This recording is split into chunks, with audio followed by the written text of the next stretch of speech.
देखो, जैसे कल हम बता रहे थे कि मॉडर्न इंडिया कंप्लीट हो गया, 1947 का एक्ट पास हो गया। उसके बीच में बहुत सारी चीज़ हुए हैं।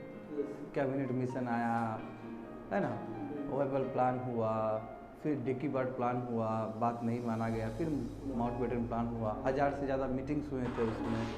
उसके बाद ये सब चीज़ हुआ है। तो अब देखें कि opinions of leaders and partition. जब पार्टीशन हुआ हमारा भारत का, तो अलग अलग लीडर का क्या क्या मत था पार्टीशन को लेके और क्या कहना चाहते थे वो। देखो, नेहरू जी पार्टीशन पे कहते थे कि Nehru view on partition rested on his broad political outlook. वो बहुत ही प्रैग्मेटिक थे, यानी कि ये पॉलिटिकल स्ट्रक्चर को देखते हुए अपना ओपिनियन दे रहे हैं। और वो बहुत प्रैग्मेटिक लीडर थे, ग्राउंड रियलिटी को समझते थे। He was against partition on pragmatic grounds. बोलते कि पार्टीशन नहीं होना चाहिए था इनके हिसाब से। ये उस चीज़ को अपोज भी किए थे Nehru ji. He believed that he should disrupt the economic unity of India, which was vital for material well-being and advancement of Indian people and defense of India. क्या बोले कि ये हमारा जो इकोनॉमिक यूनिटी है भारत का, यानी कि अर्थव्यवस्था एक भारत श्रेष्ठ भारत, और जब भारत बनेगा, जब इकोनॉमिक ये बनेगा, इकोनॉमिक सिस्टम बनेगा, उसके लिए सबसे बड़ा बाधक है यदि हम कंट्री को डिवाइड करते हैं। तो सही बात है, क्योंकि लाहौर वेल इस्टेब्लिश्ड, आज लाहौर कितना बढ़िया जगह है, तुम लोगों को पता भी नहीं है। लाहौर गजब का डेवलप्ड है, जैसे दिल्ली डेवलप्ड है उसी लाइन पे लाहौर भी डेवलप्ड है। तो बड़े बड़े सिटीज़ इधर उधर चल, जैसे देख लो तुम बांग्लादेश देख लो, ढाका गजब डेवलप्ड। तो ऐसे गजब डेवलप्ड हमारे कंट्री से चले जाएंगे तो असर पड़ेगा यूनिटी ऑफ इंडिया पे, specially economic unity of India पे। इसलिए अगेंस्ट है ये। He was opposed to partition on the grounds of current trends in international political situations. That was tendency of large federation to come into existence. जब सभी country आपस में आके एक बन रहा है, यूनाइटेड स्टेट्स ऑफ अमेरिका बन रहा है, हाँ, जब तुम्हारा यूके बन रहा है, यूनाइटेड किंगडम बन रहा है, जब छोटे छोटे स्टेट्स आके एक बड़े स्टेट बनने का प्रयास कर रहा है, तो ऐसी स्थिति में एक बड़ा स्टेट टूट के अलग अलग बन जाएगा, ये कहाँ का सही चीज़ है। ये पसंद नहीं आया नेहरू जी को। बात समझ रहे हो ना, नेहरू जी का ओपिनियन है। अब देखते हैं गांधी जी का ओपिनियन क्या है। गांधी जी तो हमेशा टू नेशन थ्योरी के अगेंस्ट ही रहे हैं, हमेशा अगेंस्ट रहे हैं। इन्होंने कहा कि रिलीजन नहीं होना चाहिए था।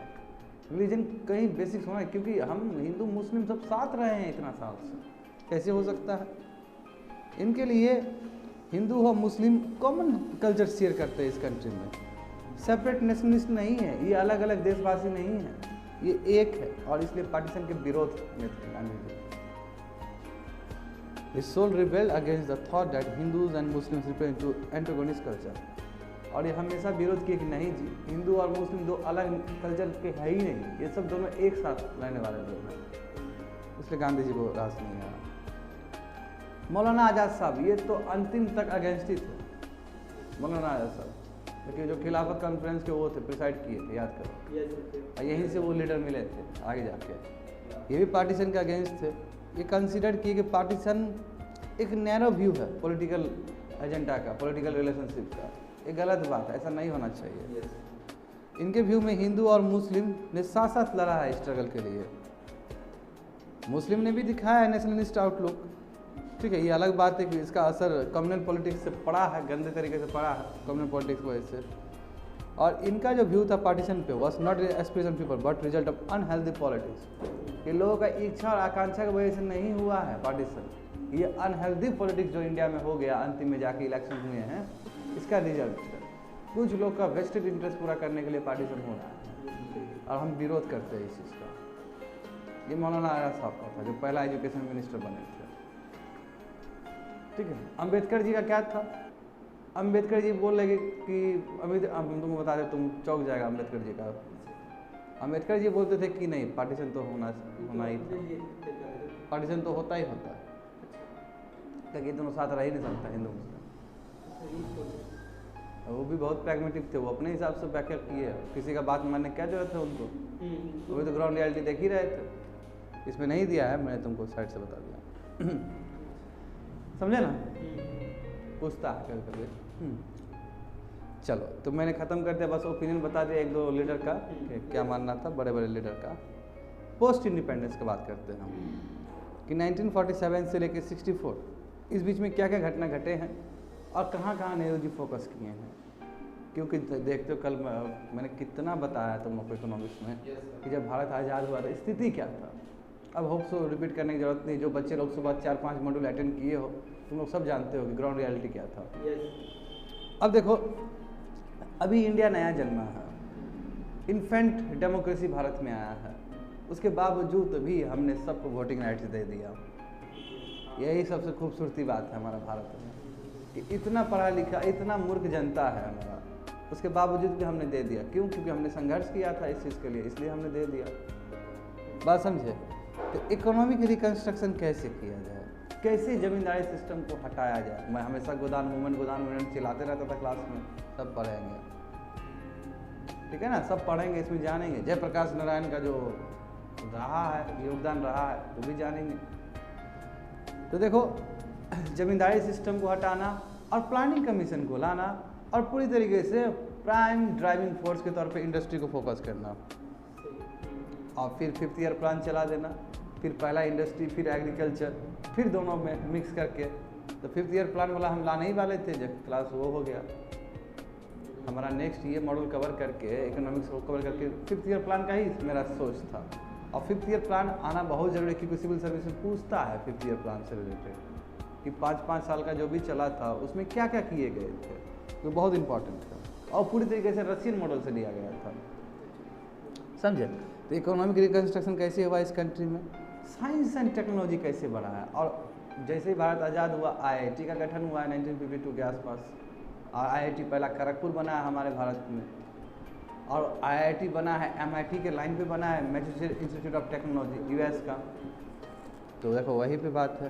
थर्ड देखोगे पॉलिटिकल इंटीग्रेशन, अब नेटिव स्टेट्स को लाना है क्योंकि वो अलग अलग टूटे हुए हैं।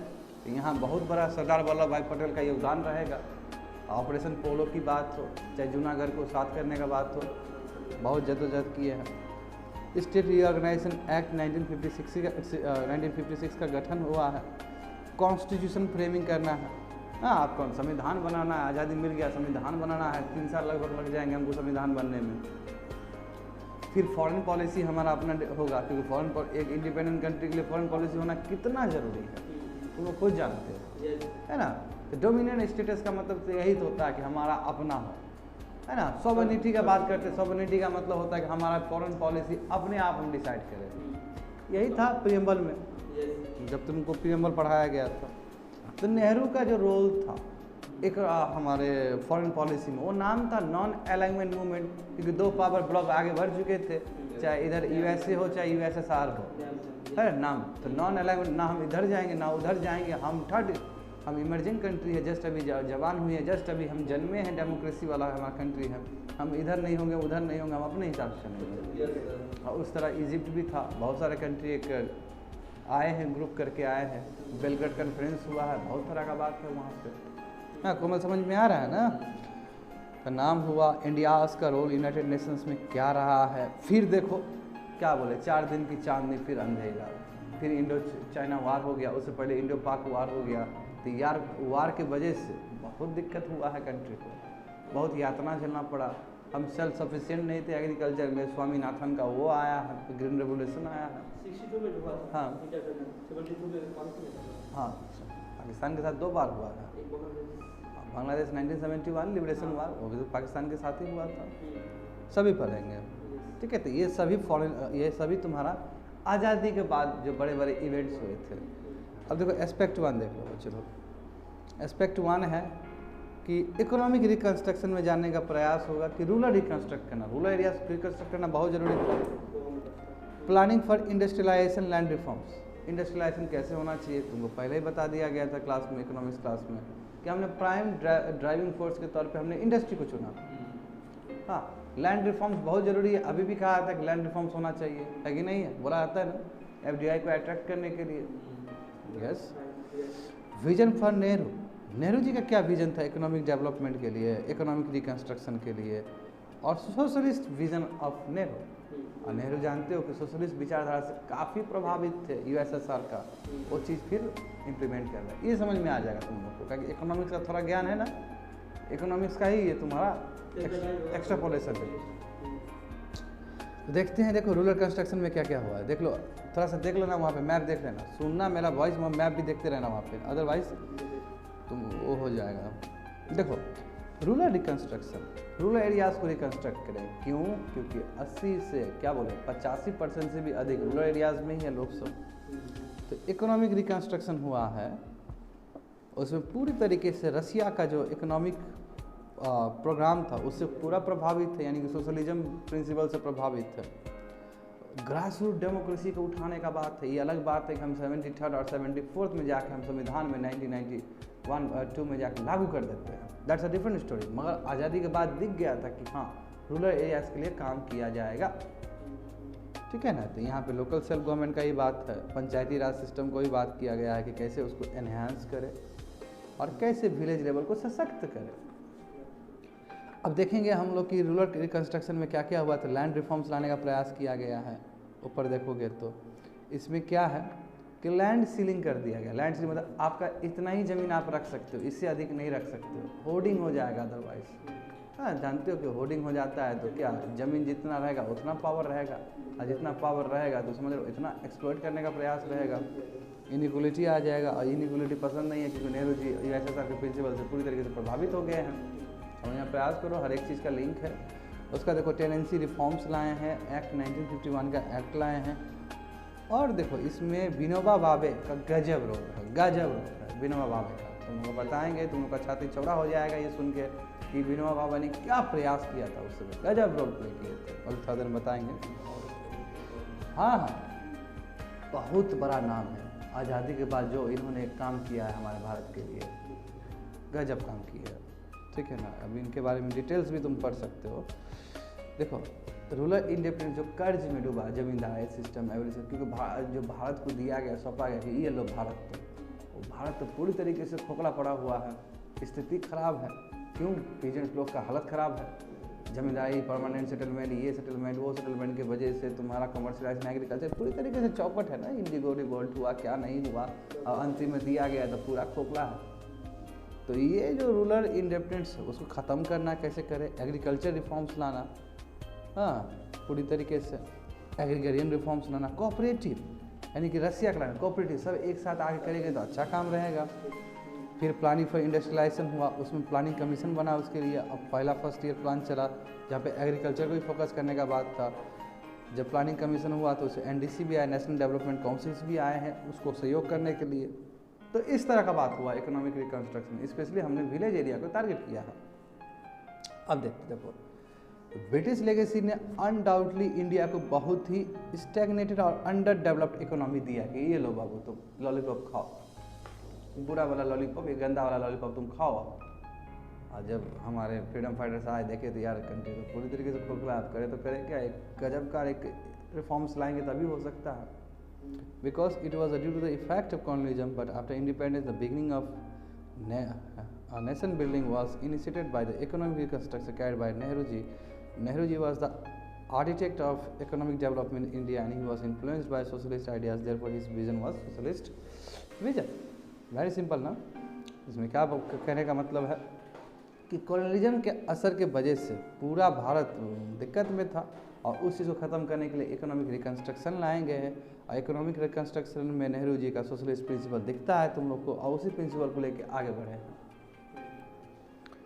तो नेहरू जी का क्या रोल रहा है, क्योंकि इकोनॉमिक डेवलपमेंट का बेड़ा अपने हाथ पे उठा लिए थे तो इन्होंने सोशलिस्ट अप्रोच को चुना है, और प्लानिंग को वहाँ पे प्लानिंग कमीशन को चुना कि यस प्लानिंग कमीशन ही एकमात्र जरिया हो सकता है जो रशियन मॉडल से बेस्ड है, रशियन मॉडल से इंस्पायर्ड है, और यही इस कंट्री को आगे चला सकता है।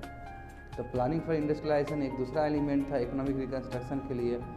इंडस्ट्रियलाइजेशन किया गया वही बेसिक और हैवी इंडस्ट्री को ध्यान में रखते हुए, क्योंकि जब तक आयरन और स्टील इंडस्ट्री में हम आगे नहीं बढ़ेंगे तब तक इंफ्रास्ट्रक्चर बढ़ेगा कैसे कंट्री का, कैसे रेलवे का नेटवर्क बढ़ेगा, कैसे दूसरा इंडस्ट्री बढ़ेगा। समझ गए बात को? तो फैन कम कर दो।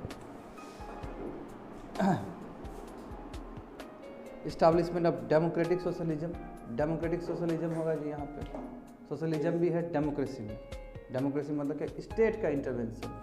ओके फाइन, कोई बात नहीं, थोड़ा सा सह लो, सहना भी जरूरी है। देखो थम्स आ गया नहीं।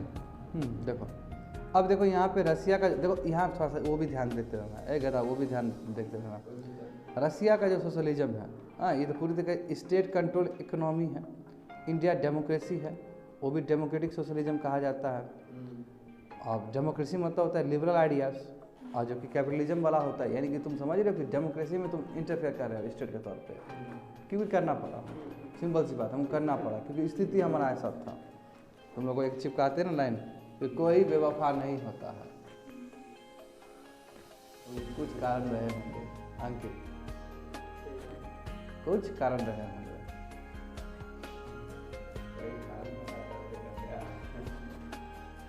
छोड़ो अंकित तो मिर्ची लग रहा है।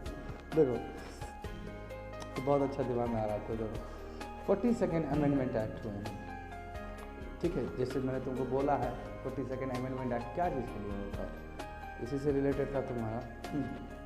इंदिरा गांधी के टाइम में मिनी कॉन्स्टिट्यूशन बना है, तुम लोग बोल रहे थे किए थे, किस याद है ना, जब मिनी कॉन्स्टिट्यूशन अमेंडमेंट हुआ था इमरजेंसी के टाइम के आसपास। देखो 74th और 73rd और 74th हुआ पंचायती राज म्यूनिसिपल इस्टाब्लिश करने के लिए, ये सब सोशलिज्म का।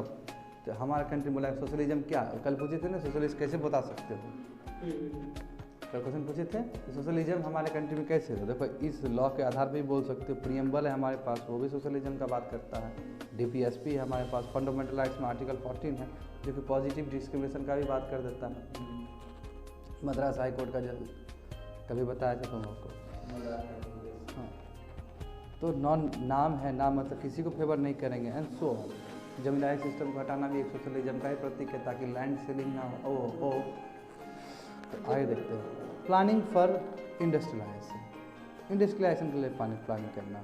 देखो creation of All India Congress Committee created economic programme committee under Nehru ji के अंदर एक कमेटी बनाया गया and recommendation of this control on the provision of industrialization development of PSUs public sector undertakings होगा, ठीक है। बेसिक्स और हैवी इंडस्ट्रीज डेवलप किए जाएंगे, प्लानिंग कमेटी बनेगा। और जो कि जानते हो NDC भी 1952 में आ गया, प्लानिंग कमेटी जानते हो कि 25 जनवरी 1950 में आ गया। 2 साल बाद तुम्हारा NDC आया, नेशनल डेवलपमेंट तुम्हारा कमीशन आया है, ये और इनपुट प्रोवाइड करता था नेशनल कमीशन को। ज़रूरी था कि ग्रेटर कोऑपरेशन हो, नेहरू जी का विजन का, और जो इंडिजिनियस डेवलपमेंट हमारे कंट्री में होना था, यानी कि जो नेहरू जी सोच रहे थे और जो डेवलपमेंट इसको ठीक से सिंक्रोनाइज हो, ये ठीक से पैरेलल चले ताकि कंट्री का उत्थान हो सके। क्यों कोई लीडर अपना करना चाह रहा है तो अपना ब्लूप्रिंट के हिसाब से करेगा लीडर। जब तक नेहरू जी जब तक नेहरू जी जिंदा रहे हैं कोई लीडर नहीं रहा उनके सामने में। नेहरू जी अनडिस्प्यूटेड लीडर थे जब तक उनका सांस था अंतिम तक, क्योंकि उनका कद बहुत बड़ा था, उनका इतना बड़ा कद था कि कोई नेता ही नहीं निकल पाया उसके बाद। नेहरू जी के बारे में जानता भी नहीं है लोग। अभी तक वर्ल्ड को जिसने सबसे बेस्ट रिप्रेजेंट किया है इंटरनेशनल लेवल पर वो नेहरू जी थे। नेहरू जी का बहुत क्रेज था, यही कारण है कि नेहरू जी को ही PM चुना गया। सरदार वल्लभ भाई पटेल इंडिया के अंदर ज़्यादा फेमस थे, बाहर उतना फेमस नहीं थे, ठीक है ना। बाहर जो वर्ल्ड लेवल पे बहुत फेमस था वो नेहरू जी ही थे, समझ गए ना। ये भी तुम लोग अध्ययन का विषय है तुम लोग के लिए, उतना कंट्रोवर्सी में तुम लोग जाना ही नहीं चाहोगे जो बात है। सेकेंड बॉडी जो NDC बना, ये भी इंडिया फेडरल कॉन्टेक्स्ट में ही बना कि इंडिया कैसे आगे बढ़ा है। अब देखो महलनबीस कभी क्लास में बताए थे, वेरी गुड। देखो formation of broad strategy by establish Nehru Mahalanobis model, 5th year 2nd 5th year plan बना, उसमें फर्स्ट तो बन गया, सेकंड देखो 2nd 5th ईयर प्लान में पूरी तरीके से इंडस्ट्रियल डेवलपमेंट पे फोकस किया गया। स्टेट का क्या रोल रहेगा, बेसिक और हैवी इंडस्ट्रीज, यानी कि स्टेट किस तरह इंटरवीन करेगा उसको। लाइट ऑन कर, वो कर दो पहले, ठीक है। तुम लोग खुद अंडरस्टैंडिंग के बेसिस पे कर देना ना। ओ ये ज़रा अलग कर दिया भाई इसको, देखो ठीक है फाइन, ये बंद ही कर दिया, ये आगे घुमा दिया है कि ये इसका दिमाग भी आगे घुमा हुआ है ना। ठीक है, हमको क्या है?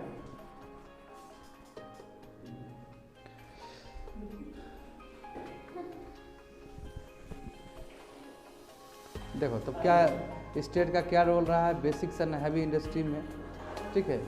नेशनल इनकम बढ़ाने में, सेविंग्स बढ़ाने में, और इससे क्या है, सोचे थे कि हमारा इकोनॉमिक ग्रोथ होगा और ट्रिकल डाउन थ्योरी बनेगा ताकि पॉवर्टी और इनएम्प्लॉयमेंट खत्म होगा। यानी कि पैसा हमारे पास आएगा तो ये चीज़ पहुंचेगा नीचे। ट्रिकल डाउन थ्योरी यही था।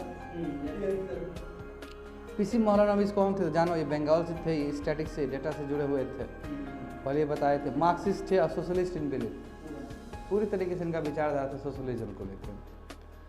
फाउंडेड इंडियन स्टडीकल इंस्टीट्यूट इन्होंने ही बनाया था।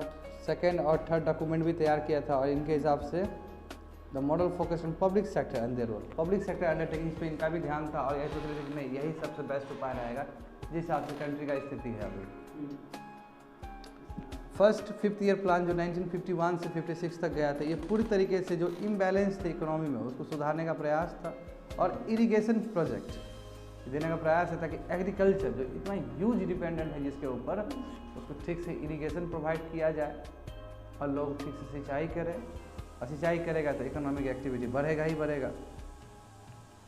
उसके बाद इंडस्ट्रियल पॉलिसी रेवोल्यूशन लाए हैं, ये 1956 में स्टार्ट हुआ है और उसके बाद इंडस्ट्री आगे बढ़ा है। स्टील प्लांट्स देखो, फॉरेन नेशन के कोलाबरेशन से हमारे कंट्री में जस्ट आफ्टर आज़ादी बहुत सारे स्टील प्लांट लाया गया। जैसे भिलाई का जो छत्तीसगढ़ में है, जानते हो तुम लोग, USSR के हेल्प से लिया गया, यानी कि रसिया के टाइम, रसिया से। दुर्गापुर का तुम्हारा स्टील प्लांट बना है UK के हेल्प से। राउरकेला जो कि उड़ीसा का पार्ट है, जर्मनी के हेल्प से। बोकारो जो झारखंड देखते हो, ये रसिया के हेल्प से। देन USSR के हेल्प से। यानी कि 4 न्यू प्लांट्स हमारे भारत में स्टील प्लांट लगाए गए उस समय। देखो लैंड रिफॉर्म्स पे क्या काम किया गया। लैंड रिफॉर्म्स में क्या इंस्टीट्यूशनल चेंजेस लाए गए हैं, टेक्निकल और फिजिकल एस्पेक्ट्स का भी चेंज लाए गए हैं। जमींदारी को हटाने के बाद है, जिसमें सीलिंग और लैंड होल्डिंग का बात है कि इतना इतना ही आप कर सकते हो। टेनेंसी रिफॉर्म्स लाने का प्रयास था कि जो टेनेंट फार्मर्स है, जो किराएदार फार्मर्स है, किराया देख करते, उसको बचाने का ज़रूरत है। अदरवाइज मनमानी किराया लेके कुछ भी कर देता है ज़मींदार लोग, ये गलत बात है, समझे। इसमें कोऑपरेटिव फार्मिंग का ही बात था। लैंड को फिर रिडिस्ट्रीब्यूट कर देना फार्मर्स के बीच में, लो तुम्हारा ही लैंड है, करो। मान लो कि जो 100 साल से लैंड वही कल्टिवेट कर रहा है, उसके फोर फादर्स लोग, और जो अभी भी रेंट ले कर रहा है। प्लानिंग फॉर लैंड रिफॉर्म्स, ये इसलिए प्लानिंग की है क्योंकि सोशल जस्टिस मिल सके पीपल को। सिंपल सी बात है, जस्टिस मिल सके, सोशल जस्टिस। प्लानिंग कमीशन का गठन होना लैंड रिफॉर्म्स के लिए, ठीक है। एग्रीगेशन रिफॉर्म्स कमेटी बनना तुम्हारा, और यही कहीं ना कहीं सीलिंग और कोऑपरेटिव फार्मिंग को आगे ले गया है कि ये रिकमेंडेशन दिया कि होना चाहिए। कोऑपरेटिव फार्मिंग जहाँ तक बात है कि जो पहला संविधान में जो संशोधन हुआ है 1951 में, ठीक है, वो पूरी तरीके से जमींदारी एबोलिशन ही था। जो चौथा कॉन्स्टिट्यूशनल अमेंडमेंट एक्ट हुआ वो भी लैंड रिफॉर्म से था, यानी कि संविधान में फिर आप संशोधन कर रहे हो कंट्री का स्थिति देखते हुए, और लैंड रिफॉर्म्स हुए थे ऐसे। पहला संविधान में जो हुआ है संशोधन, वो जमींदारी को हटाने के लिए हुआ था, बताओ। यानी कि पूरी तरीके से कोशिश है कि जो एनोमली रह गया, जो इम्बैलेंस रह गया है अंग्रेज के टाइम में, उसको हटाया जाए। अब देखो गोदान मूवमेंट, जिसके बारे में हर समय तुम लोग को कहा जाता है। देखो गोदान मूवमेंट ये लैंड रिफॉर्म्स का पार्ट रहा है, रूरल रिकन्स्ट्रक्शन करने के लिए स्टार्ट किए थे विनोबा भावे ने, जैसे कि मैंने बोला उससे विनोबा भावे ने स्टार्ट किया था, और जो कि कांग्रेस सपोर्ट किए थे। ये गांधीयन मूवमेंट से started as Gandhian movement in a village, और ये तेलंगाना में शुरू हुआ है, ठीक है ना। बहुत अच्छा लगता है नाम सुनते हैं तो, है ना। क्या अभी से कोई गलत है इसमें? नहीं गलत है तो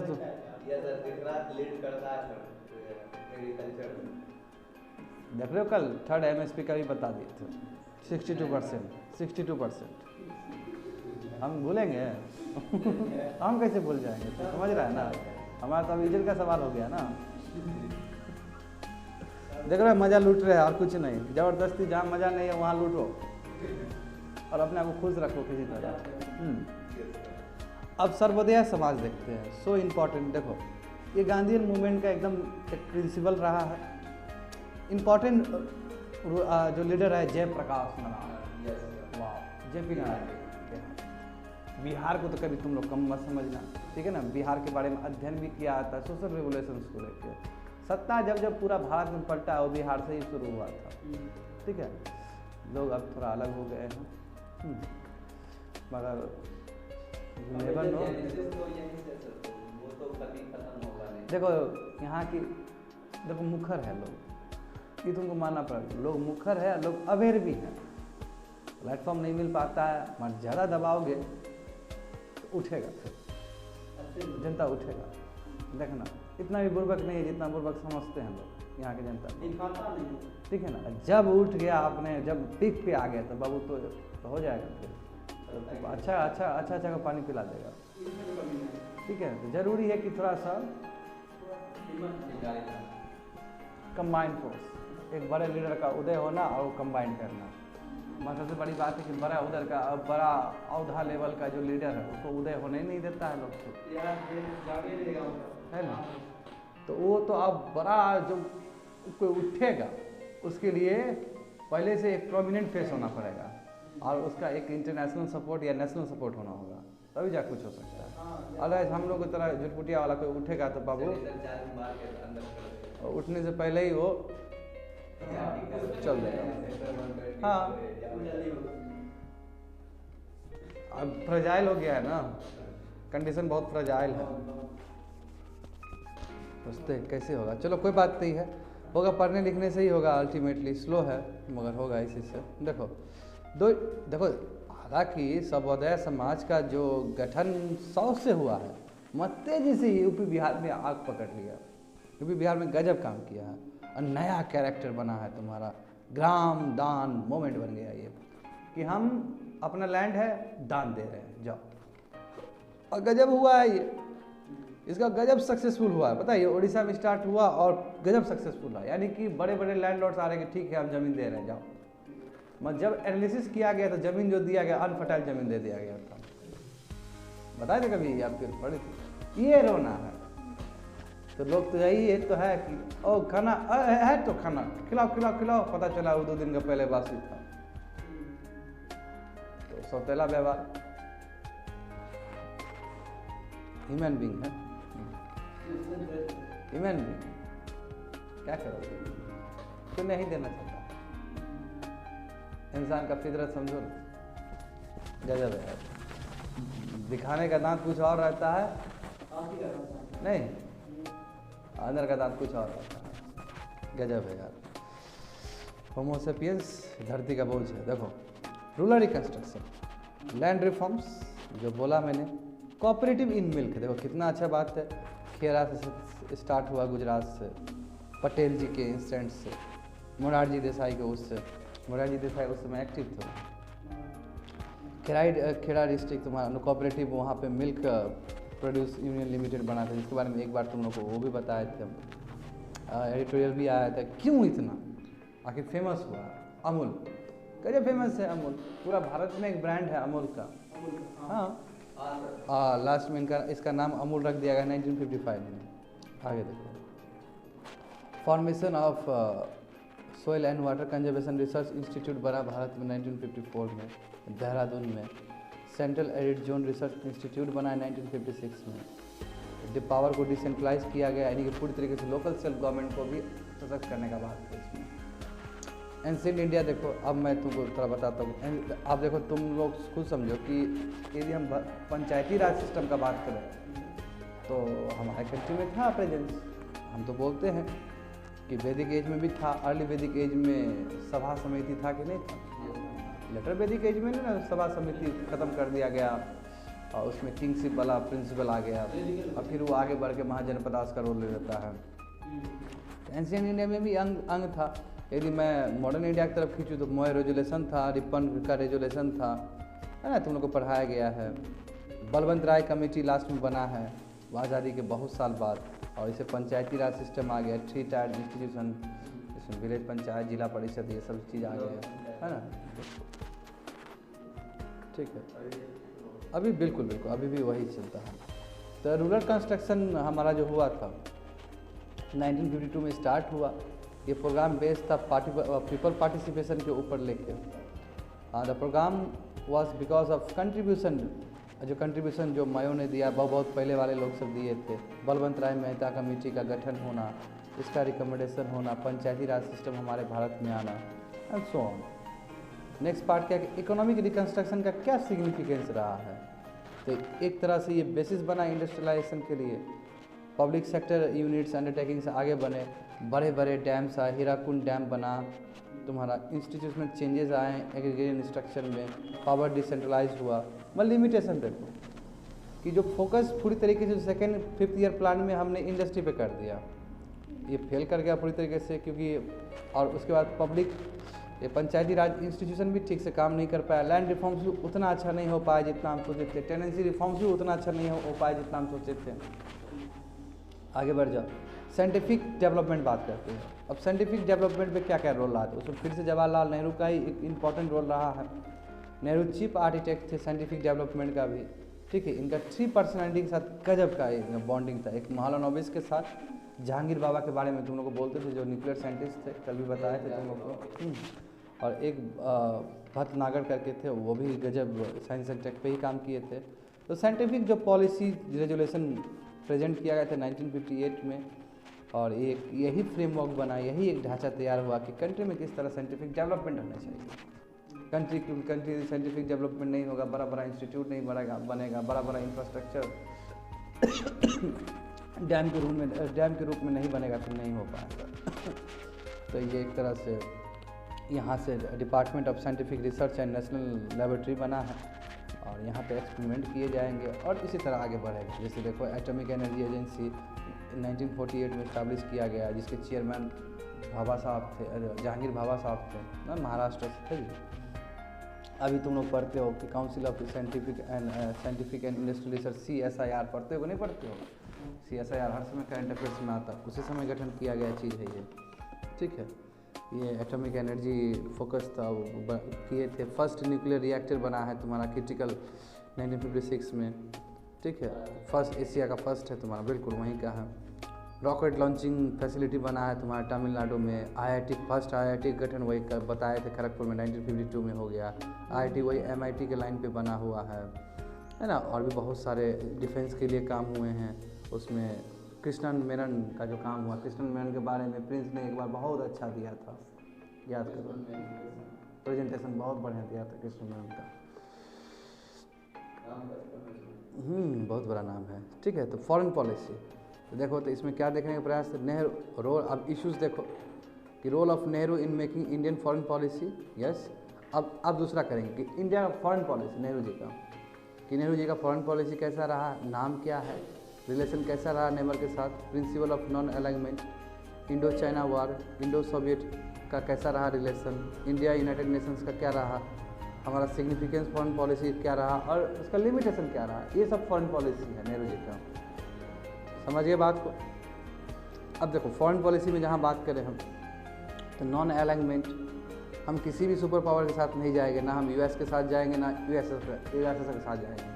एक कैपिटलिस्ट क्लास है, एक कम्युनिस्ट क्लास है, ठीक है। PM नेहरू ये 3rd वर्ल्ड कंट्री एक साथ ला दिए, अफ्रीका का बहुत सारा कंट्री आया और नाम बना दिए, नाम बना के आगे चले हैं। क्योंकि कोल्ड वार पूरी तरीके से वार ऑफ आइडियोलॉजी था, कि एक सोशलिस्ट है एक कम्युनिस्ट है, आइडियोलॉजी पे वार हो रहा है। अच्छा रहा कि हमारा आइडियोलॉजी पूरा वर्ल्ड पे फेमस हो, पहले तो आइडियोलॉजी के नाम पर होता था, अब कम हो गया है ये सब चीज़। तो फॉरेन पॉलिसी देख लो, उसमें देखो जो, और मैंने तुमको हर समय बोला कि फॉरेन पॉलिसी में स्ट्रैटेजिक इंपॉर्टेंट होता है, स्ट्रैटेजिक इंपॉर्टेंट होता है, बोलते थे ना।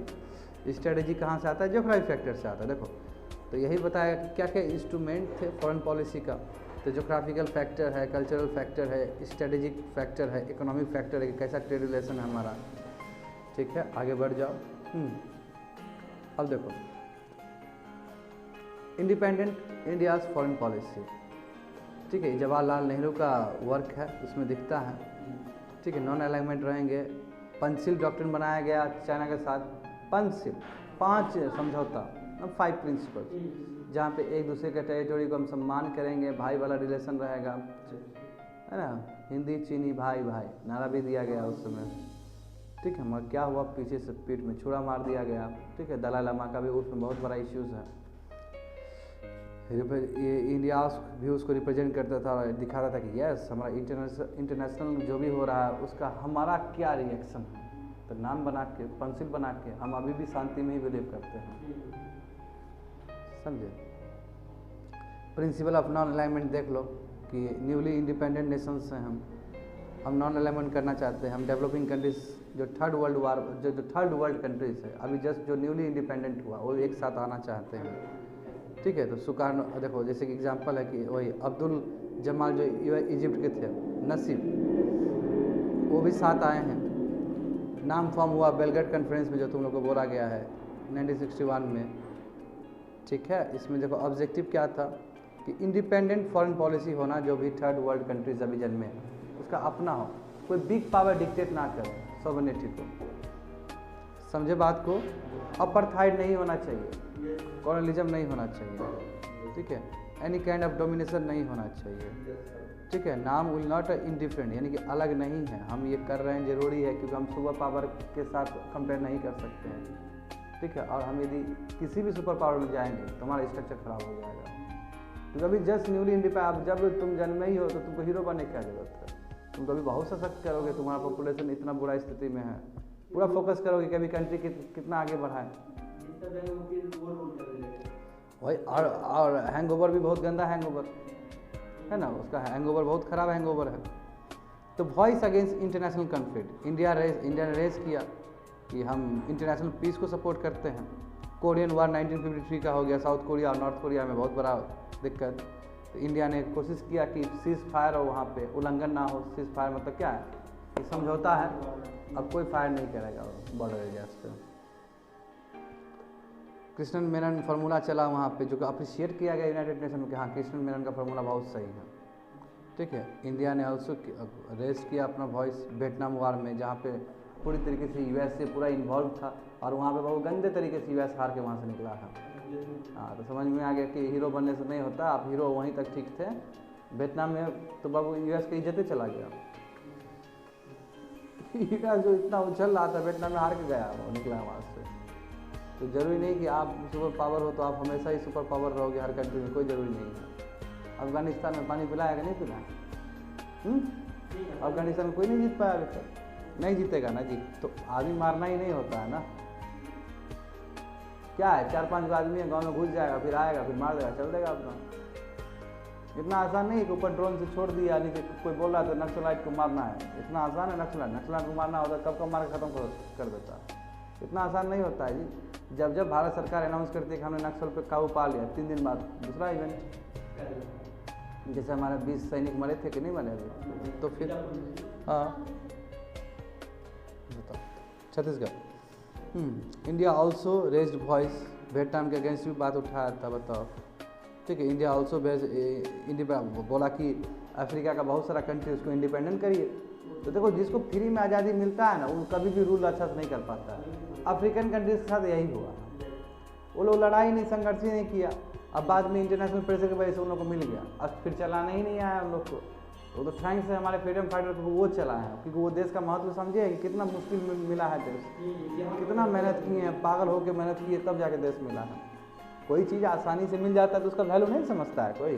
जैसे सिविल सर्विस एग्जाम्पल देख लो कि एक ही अटैम्प्ट में तुमको पास कर लेता है लेट से, तो वैल्यू नहीं समझा, भले ही पढ़ा, और वही चीज़ तुमको 5वां और 6ठा अटैम्प्ट मिलता है लेट से, ऐसा ना हो। तब तुम लोग सोचेगा ना कि कितना तपे हैं, और तपते हैं लोग, तब उसका वैल्यू समझे कि बाप रे चट्टान हो तो ज़्यादा तगड़ा था, मगर उससे भी ज़्यादा तगड़ा हमसे है ना। तो इसका वैल्यू, क्योंकि जो चीज़ आसानी से मिल जाता है, जैसे बाबा धाम जाओ ना, बोलबम जाओ, तुमको पता चल जाएगा कितना मुश्किल है जर्नी। यस, ये होता है, और हमारा लगभग हमको भी इतना ही मुश्किल से मिला आज़ादी, तो इसलिए हम सवार के निकाल लिए अपना। अफ्रीकन कंट्री में ऐसा हुआ ही नहीं, वहाँ का एथनिक कन्फ्लिक्ट हो गया, वहाँ मोनार्की रूल बन गया, फिर से आके डिक्टेटरशिप चला रहा है, क्योंकि फ्री में आज़ादी मिल गया ना।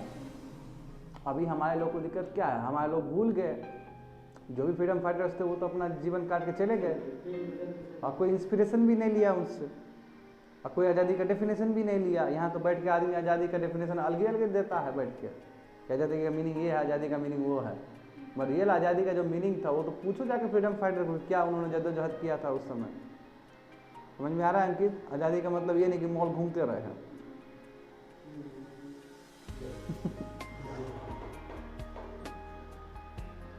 India's commitment to United Nations, India का कमिटमेंट क्या था कि इंडिया कहते थे कि हम basic ideas of United Kingdom का और यूनाइटेड नेशन का मानते हैं, हम एक्टिवली पार्टिसिपेट करना चाहते हैं। इंटरनेशनल कॉन्फ्लिक्ट कोई होता है तो हम रहेंगे। और कश्मीर इशू यूनाइटेड नेशन को डाल दिया गया, यही बोन ऑफ कंटेंशन बन गया। नेहरू जी जाके पहुंचा दिए वहाँ पे। नेहरू जी पॉजिटिव सेंस से पहुँचाए थे। अब क्या भरोसा, क्या किसको पता था कि इतना बड़ा इंटरनेशनल पॉलिटिक्स हो जाएगा, सब रोटी सेकेगा वहाँ बैठ के, और रोटी सेक दिया ये लोग लंबा समय तक।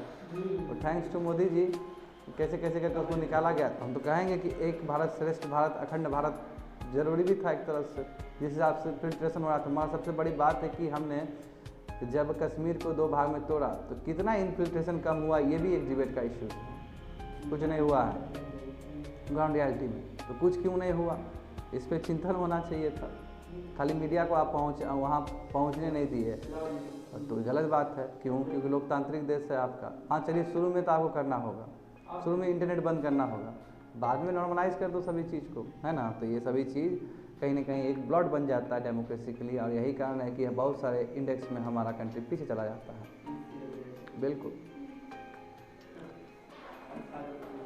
कैपिटल, नेशनल कैपिटल में इंटरनेट बंद होना मतलब समझता है तुम, है ना। तो बहुत बड़ा बात है। कुछ भी हुआ इंटरनेट बंद कर दिए। अरे भाई, इंटरनेट केवल खाली वो सप्लाई करने के लिए नहीं होता है, इंटरनेट पूरा काम है जी। इंटरनेट पूरा डिपेंड है, अभी भी पढ़ा रहे इंटरनेट पे ही रिलेटेड है वो चीज़।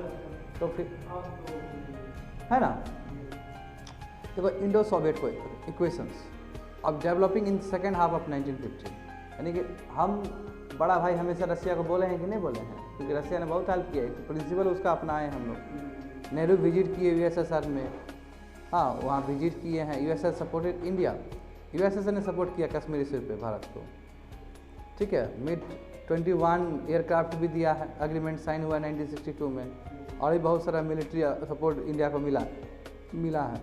चाइना अटैक कर दिया 1962 में, यूएसएसआर सिंपैथी किया है, हमको इंडिया को दिया है, ठीक है। सो इंडो चाइना वार देखो, इनिशियली देखो वही तो बोले हिंदी चीनी भाई भाई, पहले गुड अच्छा रिलेशन था इंडिया चाइना, ठीक है।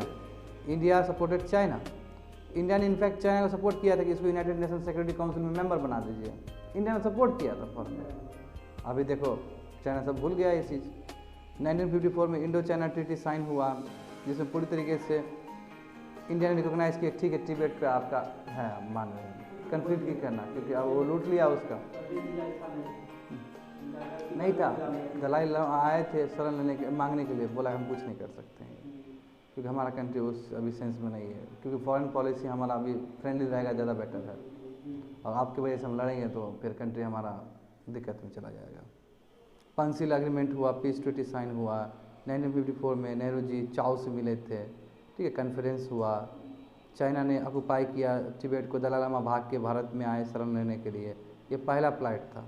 और ये इस तरह आगे बढ़ा है, जो कि पसंद नहीं आया उसको चाइना को, और चाइना ने पीछे से भोग दिया, खंजर मार दिया पीछे से। बताओ इतना अच्छा चाइनीज़ प्रीमियर हमारे भारत में आया, बहुत वेलकम किया गया उसको, गजब। गया वहाँ से पता नहीं क्या कर दिया, बहुत गलत हुआ है इंडिया के साथ। डॉक्यूमेंट्री देखोगे समझ में आ जाएगा तुम लोग को। 1959 में बताओ थर्ड फ्लाइट हो गया दलाई लामा जब आया इंडिया में, एंड सो ऑन। एक एक चीज़ याद करने की जरूरत नहीं है तुम लोग को यहाँ पे। अब देखो वहाँ पे क्या बॉर्डर इश्यूज़ हुए हैं। इनिशियली चाइना बोला था कि नॉर्थ ईस्ट फ्रंटियर हमको चाहिए, अक्साई चीन चाहिए, ये वो, ठीक है। फिर बहुत तरह का बात हुआ, फिर अक्साई चीन देखते हो लूट लिया गया, इंडिया का रख लिया गया। आगे देख लो प्रोमिनेंट मेंबर्स एम्बेसडर में कौन कौन थे हमारे जो इंडिया को रिप्रेजेंट कर रहे थे, तो आगे देख सकते हो।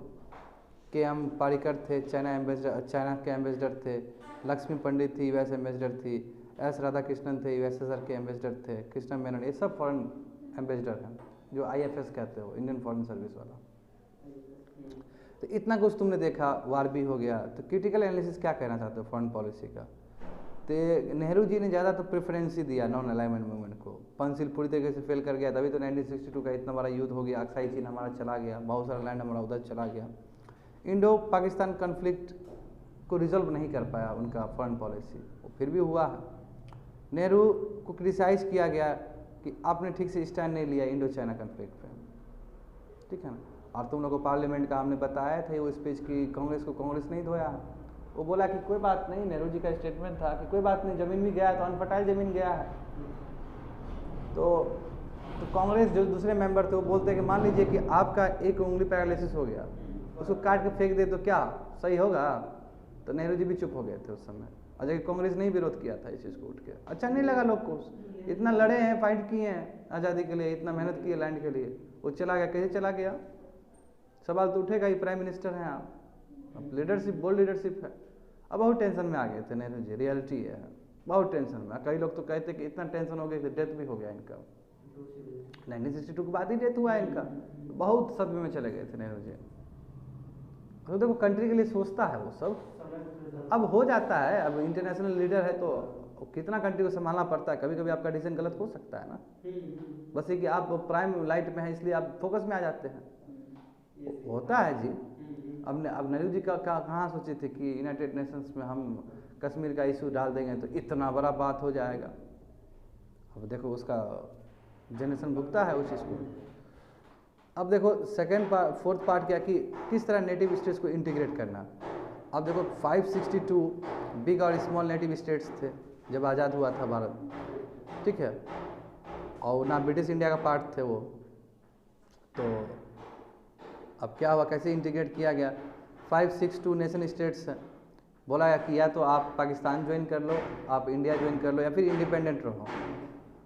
पटेल जी आयरन मैन, ठीक है, मेनन साहब उनके असिस्ट करने वाले। तो वहाँ पे डायलॉग हुआ, नेटिव स्टेट बोला गया कि चलो ठीक है आप आ जाओ इंडिया में। इससे क्या हुआ कि 529 इंडिया में ज्वाइन कर दिया और 30 पाकिस्तान में चला गया। मगर 3 अभी भी है जो चाहता है कि हम इंडिपेंडेंट रहे, वो हैदराबाद है, वो कश्मीर है और जूनागढ़ है। जूनागढ़ गुजरात का छोटा सा हिस्सा, ठीक है। मगर फिर वहाँ पे प्लेबिसाइड करवा के फिर भारत में लाया गया उसको, और हैदराबाद में ऑपरेशन पोलो करके लाया गया, ठीक है, क्योंकि वो मुस्लिम डोमिनेटेड एरियाज था। तो मेनन ने प्रपोज किया 2 प्लान, स्टैंड स्टील एग्रीमेंट और इंस्ट्रूमेंट ऑफ असेसन। ये इंपॉर्टेंट है, असेसन। एक स्टैंड स्टील एग्रीमेंट था, एक इंस्ट्रूमेंट ऑफ असेसन था कि नेटिव स्टेट को कैसे लाया जाए। तो ये अच्छा लगा और 529 स्टेट तो बोले कि ठीक है हम ज्वाइन कर रहे हैं। मतलब 3 स्टेट अभी भी बढ़ा दे रहा है, तो एक अखंड भारत बनने में दिक्कत तो दे देगा। फिर गोवा सब तो बाद में मिला है, गोवा सब तो पूरा बाहर का ही कंट्री रूल कर रहा है उसको, ठीक है ना। हाँ, तो क्योंकि अच्छा रिलेशन था उन लोग के साथ, तो फिर बाद में दे दिया हमको 69 के आसपास दे दिया गया हमको, समझे। तो बाद में मिल गया क्योंकि बोले कि अब नहीं सहेंगे, ठीक है ना। देखो जरा, खोलो तो जरा।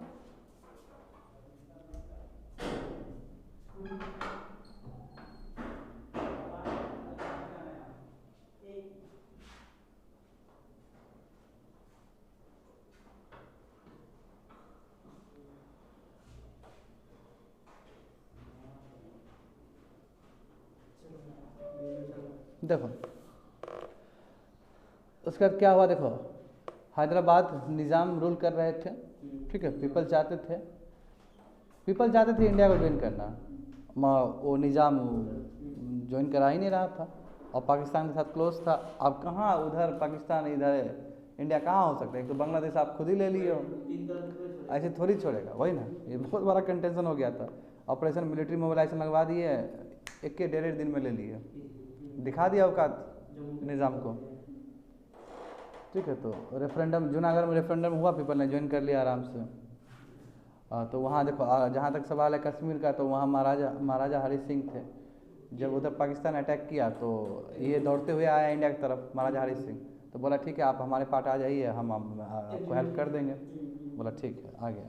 तो पाकिस्तान अटैक किया कश्मीर को, इधर इंस्ट्रूमेंट ऑफ असेसन हुआ, इंडिया ज्वाइन कर लिया ये। तो यही कहा जा रहा है, देखो अब ख़त्म ही होने वाला है। अच्छा ठीक, ख़त्म तो करना ही पड़ेगा, ठीक है। 6 पेज है। देखो at the time of partition 3 option था कि आप पाकिस्तान में रहिए या फ्री हो जाइए या फिर इंडिया में ज्वाइन कर लीजिए। पटेल रिस्पॉन्सिबल पर्सनस हैं जो इंटीग्रेट होने में वो कर रहे हैं, अपना जदोजहद कर रहे हैं। मैंने ने 2 अपना पेपर रखा, स्टैंड स्टील एग्रीमेंट और instrument of accession. Standstill देखो ये इंपॉर्टेंट है, पूछा जाता है। इसमें interim government was sign, interim agreement sign किया गया स्टैंड स्टील एग्रीमेंट का, हम जाएंगे आपके साथ रहेंगे। इंस्ट्रूमेंट ऑफ असेसन का मतलब क्या है कि they could join any union, आप कोई भी यूनियन ज्वाइन कर सकते हैं, अच्छा आप पाकिस्तान और इंडिया, ठीक है। देखो 25 जुलाई 1947 को क्या होता है, कॉन्फ्रेंस ऑफ नेटिव स्टेट्स, सभी नेटिव स्टेट्स वाले लोग सभी आए। The effect of Congress was that some states join Pakistan join किया, किसने ये किया, और बस 3 स्टेट देखो, कश्मीर, जूनागढ़, हैदराबाद, बोला कि ज्वाइन नहीं करेंगे। जहाँ तक सवाल है कश्मीर का, तो रूलर महाराजा हरी सिंह, ठीक है, वो चाहते थे इंडिपेंडेंट बने, बट मिलिशिया जो ग्रुप था वो पाकिस्तान ने सपोर्ट कर दिया था वहाँ पे, जो अटैक कर दिया। तो रूलर ने अपील किया इंडिया से हेल्प के लिए, जो बोले हैं, तो बोला कि ठीक है, पहले आप हमारा पार्ट बनिए, तब हम आपको मिलिट्री प्रोवाइड कर देंगे, ठीक है। सेशन ले लिए और उस तरह पार्ट बन गया Kashmir. But after that Pakistan फिर कश्मीर इशू को लेकर अलापते रहा, फिर कश्मीर चला गया यूएनएससी में और लंबा फंस गया वहाँ पे। जहाँ तक सवाल है जूनागढ़ का, तो पीपल जो थे वो इंडिया मारना चाहते थे, मगर रूलर नहीं चाह रहा था, तो इसलिए रूलर डर से भगाया गया वहाँ रूलर को, भाग गया। फिर प्लेबिसाइड हुआ, इंडिया का पार्ट बन गया वो। तो इंडियन ट्रूप्स गए वहाँ पे, प्लेबिसाइड करवाया गया और इंडिया के फेवर में निकला और इंडिया में आ गया। जहाँ तक सवाल है हैदराबाद का, लार्जेस्ट नेटिव स्टेट था जी, ठीक है। हैदराबाद में निज़ाम रूल कर रहा था वहाँ का, ठीक है। ये स्टैंड स्टिल एग्रीमेंट साइन किया भारत से। यहाँ पे उल्तद उल मुस्लिमीन, ठीक है, जो कि मुस्लिम रूलर थे वहाँ के, ठीक है। ये और उसके बाद क्या हुआ कि मिलिट्री ऑपरेशन पोलो चला, उसके अंतर्गत नवंबर 1948 को इंडिया का पार्ट बना लिया गया। देखो अब वही जो बोल रहे थे मिसलिनियस, क्या कि गोवा भारत का पार्ट बना 1961 में ब्रिटिश के हेल्प से। पौडीचेरी हमारा इंडिया का पार्ट बना है, फ्रेंच से हमने बोला कि दे दीजिए आप, अब रखने का मतलब नहीं बनता, आप दे दीजिए हमको। अब रीऑर्गेनाइजेशन ऑफ स्टेट हुआ। अब देखो स्टेट का रीऑर्गेनाइज होना, क्योंकि स्टेट टूट गया, बहुत कम स्टेट था, लिंग्विस्टिक लाइन पे टूटा है। जब भारत आज़ाद हुआ था तो स्टेट ऑर्गेनाइजेशन नहीं हुआ ठीक से, एक ग्रेट चैलेंज था पोस्ट इंडिपेंडेंस में, ठीक है। उसके बाद देखो मेन टास्क रीऑर्गेनाइजेशन का हुआ है, बहुत सारे क्वार्टर में अलग अलग रीऑर्गेनाइजेशन हुआ कि हमारा स्टेट चाहिए on the basis of language. अब बहुत साउथ इंडिया में बहुत बड़ा प्रोटेस्ट सब होने लगा। उसके बाद एसके धार कमेटी आए हैं, कमेटी 1947 में अपॉइंट किया गया था, ठीक है। उसके बाद कमेटी ने सबमिट किया रिपोर्ट 1948 में। इसमें बोला कि रीऑर्गेनाइजेशन ऑफ स्टेट्स नहीं हो सकता लैंग्वेज के नाम पे, गलत हो जाएगा, फिर तो लैंग्वेज बहुत है इस कंट्री में, तो सब टूट जाएगा, छोटा छोटा हो जाएगा। फिर देखो जवाहरलाल नेहरू, पंडित नेहरू, ठीक है, और भी ये कमेटी बना, वो कांग्रेस ने अपॉइंट किया था। इसमें ये धार कमेटी का ही रिव्यू था और इसमें बोला कि नहीं अब तो लगता है लिंग्विस्टिक रीऑर्गेनाइजेशन करना पड़ेगा। सजेस्ट किया कि ठीक है कर दो, कोई दिक्कत नहीं है। आंध्रा मूवमेंट हो गया। आंध्रा मूवमेंट देखो, मूवमेंट फ्रॉम सेपरेशन, मद्रास हम सेपरेट होना चाहते हैं, ये बहुत गजब का सीरियस हो गया, लोग मरना शुरू कर गए। वहाँ एक फ्रीडम फाइटर थे, वो फास्ट ऑन टू डेथ चले गए और उसका मूवमेंट बहुत असर पड़ा तुम्हारा, श्रीनिवासा करके थे वो, ठीक है। तो प्रेशराइज हुआ सरकार को और 1953 में बहुत कुछ करना पड़ा। फजल अली कमेटी तुम्हारा जो गवर्नमेंट ने 1953 में अपॉइंट किया था, वो देखना चाह रहे थे क्या कितना आसान है भारत में स्टेट को रीऑर्गेनाइज करना। तो ये जो किए, ये बोले कि कंडीशन तो बहुत वोलेटाइल कंडीशंस हैं, क्योंकि ये 40 श्रीनिवासा जो मरे हैं इसके वजह से तो गजब कंट्री में बगावत हो गया है। अब क्या कर सकते हैं, ठीक है ना, ये क्योंकि प्रेशर जनरेट हो गया ना। तो आंध्रा देखो, जब आंध्रा जब बना तो सिमिलर डिमांड होने लगे भारत में पूरी तरीके से, ठीक है। तो फिर से फैजल अली कमेटी बनाया गया, इसमें 2 मेंबर थे, ठीक है, देख लेना तुम लोग बाद में। कमेटी सबमिट किया रिपोर्ट 1955 में और इसके बाद स्टेट रीऑर्गेनाइजेशन एक्ट पार्लियामेंट में वो पारित करना पड़ा, 1956 में बनाना पड़ेगा और इसके हिसाब से 14 स्टेट्स बनाना पड़ा और 6 टेरिटरीज बनाना पड़ा और बाद में जाकर 28 स्टेट्स बन गया, ठीक है।